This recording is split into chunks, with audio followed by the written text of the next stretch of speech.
to educate.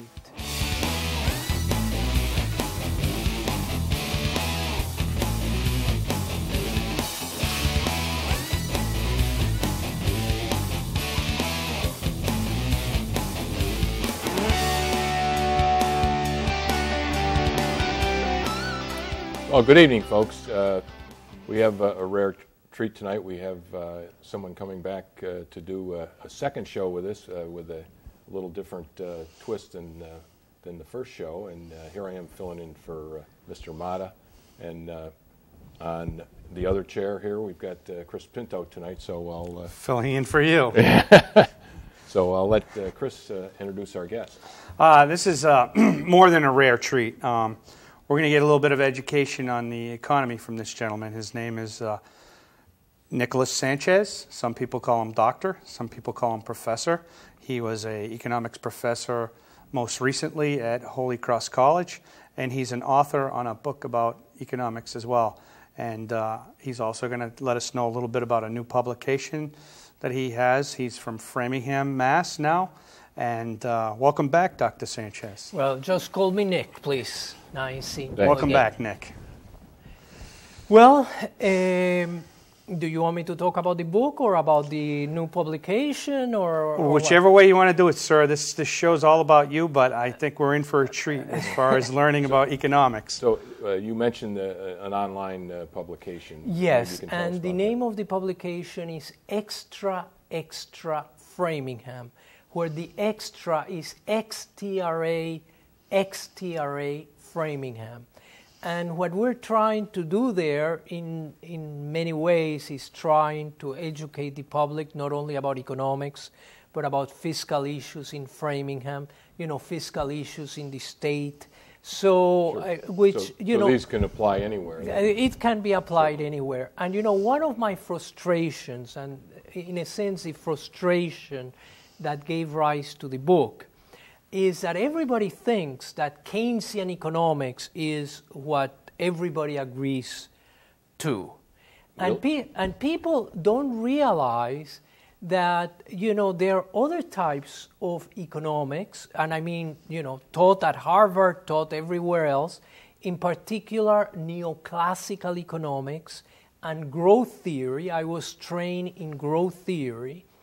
And, which is very different because instead of paying attention, to increasing consumption and more consumption and more consumption, the whole idea is increasing the productivity of the economy. Well, it seems to me, what studying that I've done, when the productivity gains are the greatest is when the economy seems to do the best. Correct. But you see, we also need to create the environment where increases in productivity take place. Sure. Because, for instance, if you have a lot of government intervention in markets, then, people do not have the incentives to bring in, the new technologies, or even worse. And let me talk about the current situation right now.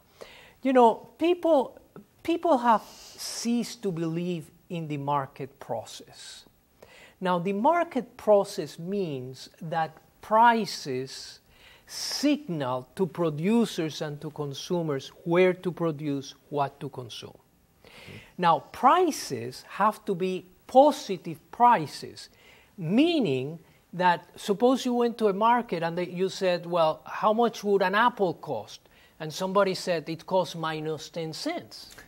Well, you would say, that is crazy. How could you do that? Well, regrettably, we are doing exactly that in the United States with the most important price in the whole nation, meaning the interest rates. Now, you are fully aware, of course, that, you hear it in the news all the time, interest rates almost close to zero. Well, the inflation is not close to zero. Therefore, if you have an inflation at 2.5%, an interest rate at 0.5%, that means that the real interest rate is negative 2%. No economy can survive with negative interest rates. Now, if you go back in American history from the 1950s to the present, Only during the Carter administration and the very end of the Bush administration and throughout the Obama administration have we seen negative interest rates. What that means is that we have a structural problem in the United States. You cannot have a financial system where prices in real terms are negative. That just doesn't make any sense. Now, regrettably, what happens is people do not understand that. Number one, people are not familiar, with how markets work. Another example of having the wrong price is in terms of the value of the Chinese currency. I mean, China has been a manipulator in the currency markets. China has been undoing American prosperity. Why? Because they manipulate their currency. Their goods appear to cost almost nothing. Therefore, our industrial base is being destroyed. Therefore, you see, we have to educate people about how capitalism works, how not just capitalism, how the market economy works.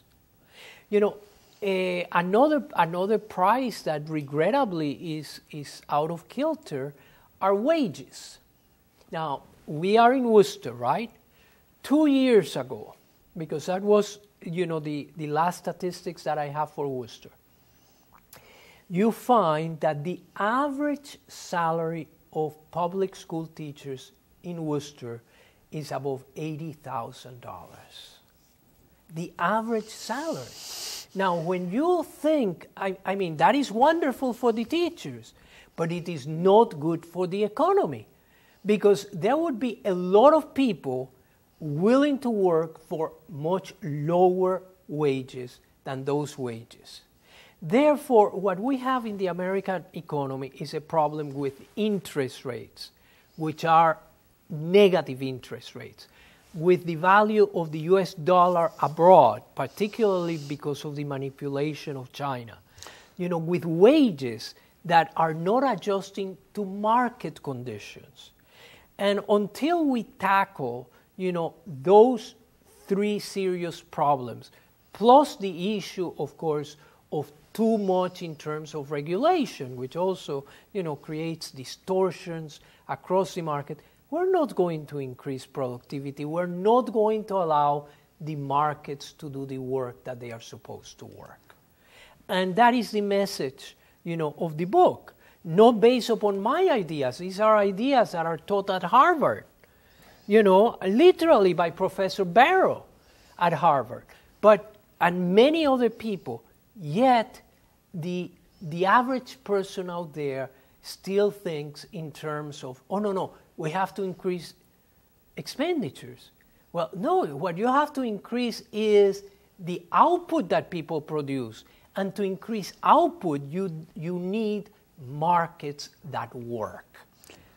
Yep. So, for a definition of Keynesian economics, once I was told that Keynesians feel that as long as commerce is occurring, things are well. And the example that was given was, my neighbor, Nick, pays me $250 to dig a hole in his backyard, and then I fill it back in. And then I pay my neighbor, Nick, to come over to my yard and dig a hole and then fill it back in. And that there's commerce occurring. There's money changing hands. But that doesn't produce goods and services. Yes. That is the point. So that's not an oversimplification of how they look at it, is there? Well, it is a little bit of an oversimplification in the sense that sometimes, the government hires people, for example, like in the case of education, to produce education, which in the long term will have a positive impact. But the point is that if you pay the educators a salary which is different from the salary that you would encounter with supply and demand, in other words, a salary that is above the equilibrium price, then what happens? What happens is that you're going to have unemployment. So you know, the whole issue of unemployment is a very straightforward issue. Our markets are not clearing. And yes, you can keep putting money into the system and money into the system.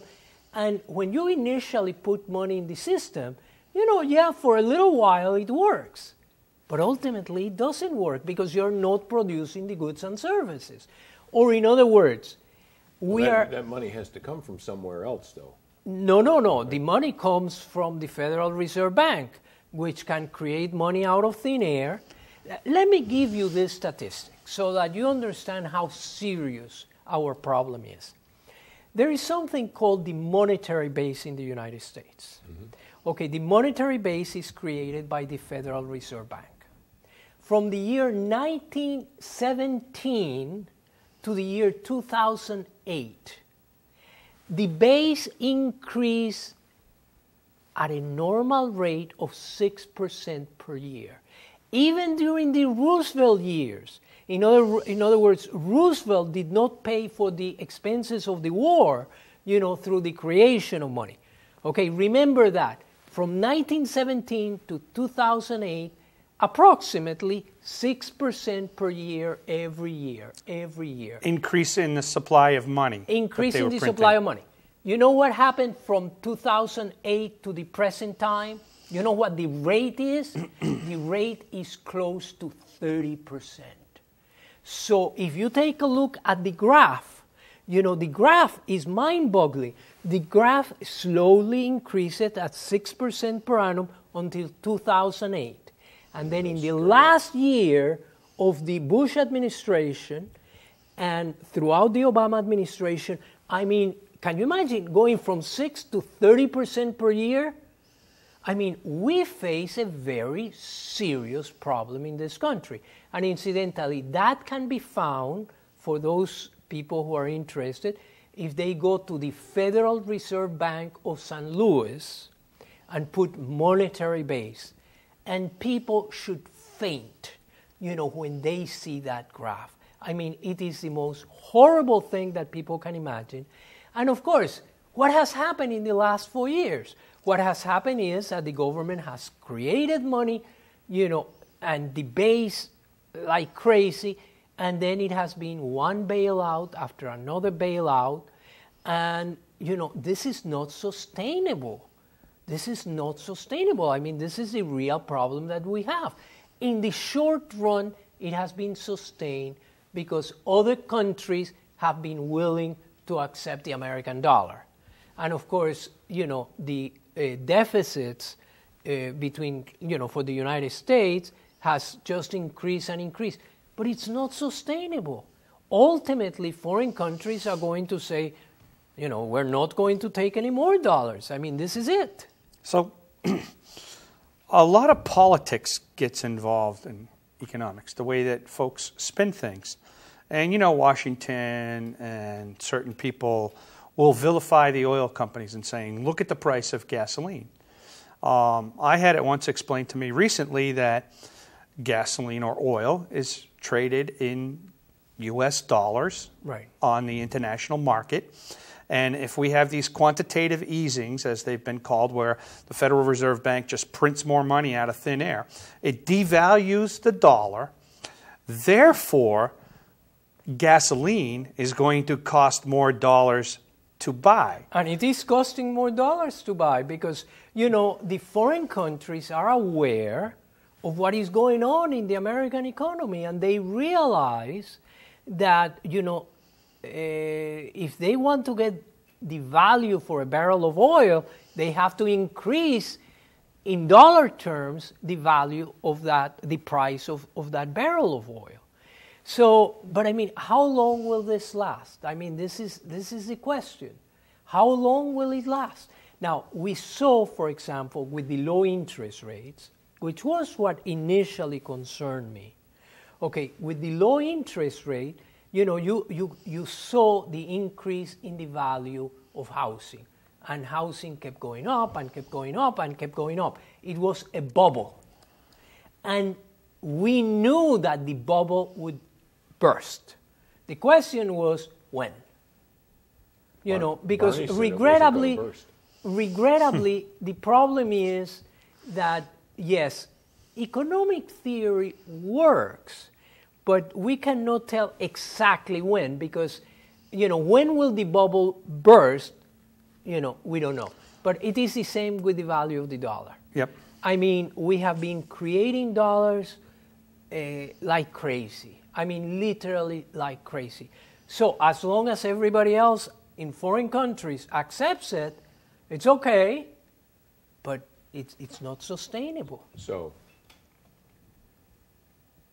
it's a spending problem. It is a spending not problem, a of problem. course. I read yesterday, I think, that if the federal budget increased at a rate to accommodate inflation and a growth of population between the last Clinton budget and now, the revenue that the federal government takes in right now would leave us with a $200 million surplus.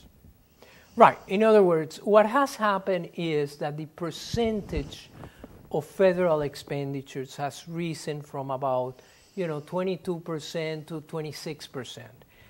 That is, it appears that it's only 4 percentage points, but it is a huge amount. Yeah. It is a huge amount. Therefore, when people talk to me about the fiscal cliff, for example, I say, number one, the fiscal cliff has proven that Keynesian economics doesn't work. It doesn't work because, we have had 4 years of huge budget deficits. Keynesian economics would say, you have these budget deficits, therefore we should all be extremely prosperous. But the Keynesians say, well, of course it didn't work because we didn't spend enough, right? Well, it's the same thing the drunk says. That's right. I mean, what we're doing is like you have somebody who is drunk, and you're trying to help them by giving them, more alcohol. Yeah. I mean, that is the current situation. And regrettably, I mean, how do we protect ourselves? Now, I could see how to protect myself, during the time of the low interest rates and so on and so forth. But I mean, right now, to be quite honest with you, I mean, the only way you can protect yourself is maybe, buy assets. And of course, a lot of people are doing that. But at the same time, maybe put money abroad. And I mean, we're not well educated in that area. In other words, where do we go abroad to put the money? I mean, and so many countries are doing exactly the same thing that the United States is doing. I mean, the situation in Europe where you have, social services, which are even more than in the United States. I mean, I was in Europe about a year and a half ago. And, people don't work. I mean, I hate to say it, but, a lot of people just live it up. Let's have more debt, let's live it up. On the other hand, I went to Panama about 2 months ago. I couldn't believe it. Do you know that in Panama, there is practically no unemployment? No unemployment. And you say, what the heck is going on? What is going on is that in Panama, they are allowing the markets to work. In other words, you don't have artificially high interest rates. You do not have, artificially low interest rates. You do not have artificially high, wage rates and so on. Practically no unemployment.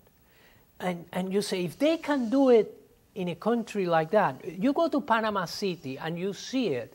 And Panama City, when you first see it, it's like seeing New York City.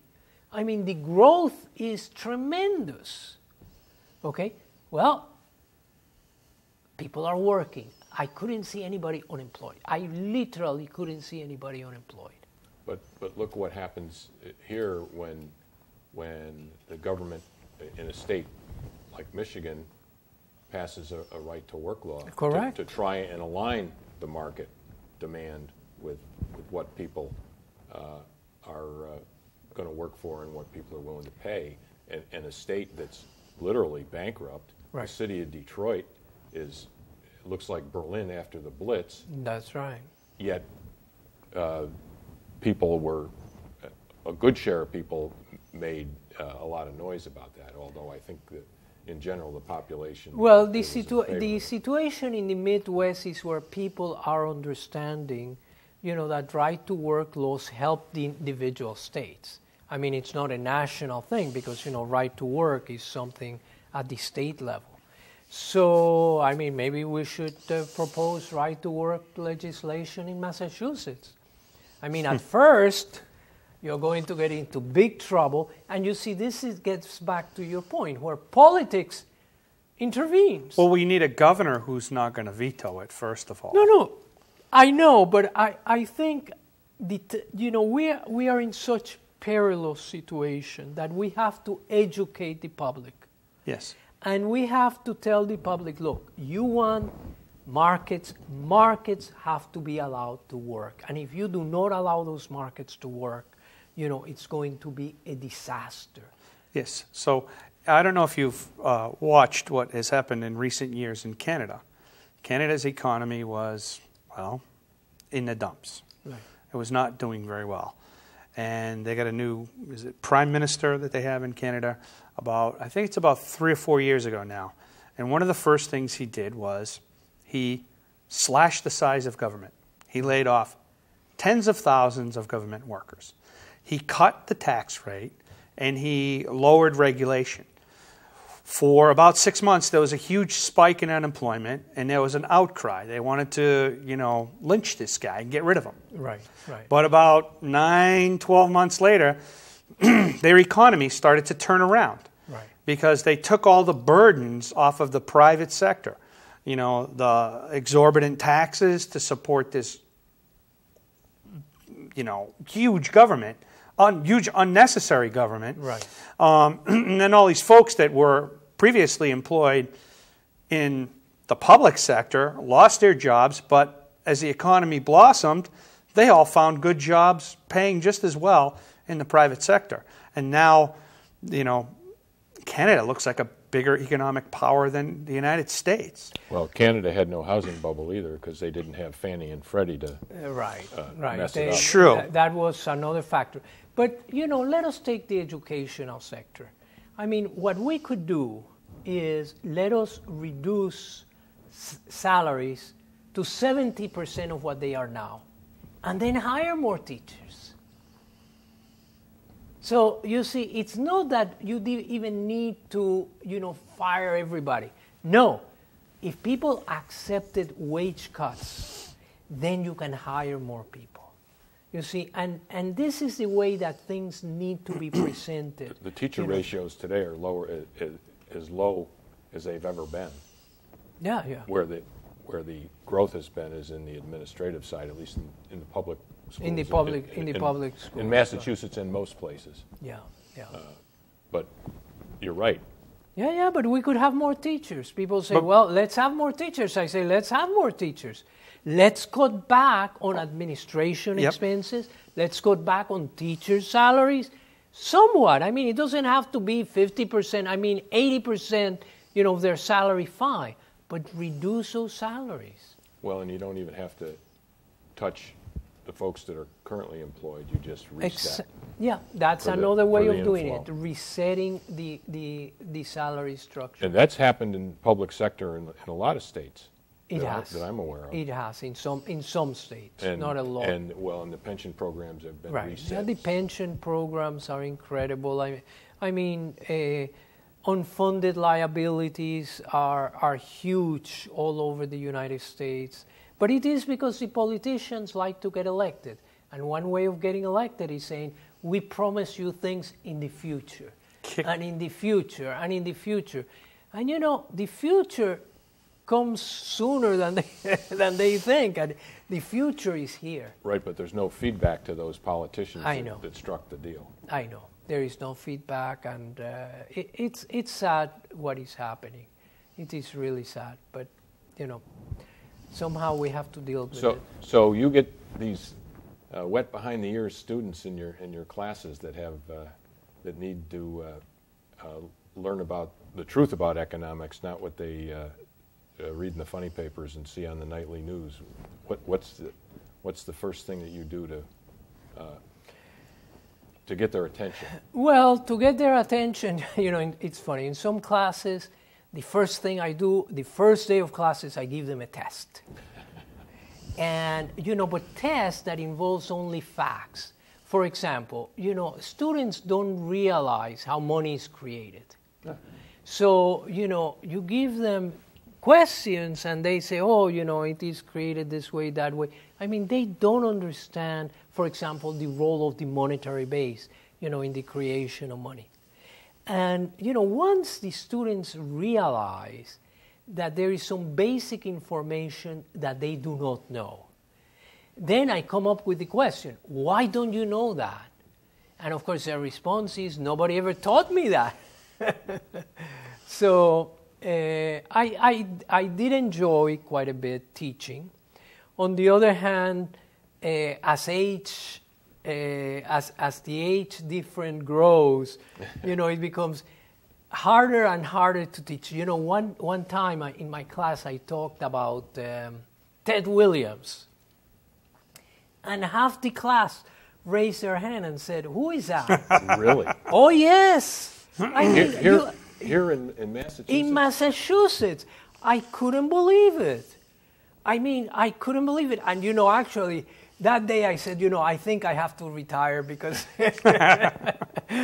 somebody in Massachusetts, and I would say, well, what about, when you come from the airport, the tunnel and so on? No idea. No idea. I saw him hit a home run in his last season. Oh, really? 1960. Now, do you know that Ted Williams was a Mexican-American? I did know that. You did know that? Yeah. I can't tell you where I learned that, but, we're winding down. We got less than a minute left, and just like our earlier show with you, it went in a heartbeat. Somehow I think we may encourage you to return and help us get through the Activate Worcester thing, because this whole thing about economics and how we pay for our government and how the government interacts with the financial systems is there's a lot of bad information out there, and obviously there's a lot of bad practitioners because we're not getting very far right now. Yeah, I urge the people to look up Extra Framingham. And there they will see all sorts of articles that I think they will find very interesting.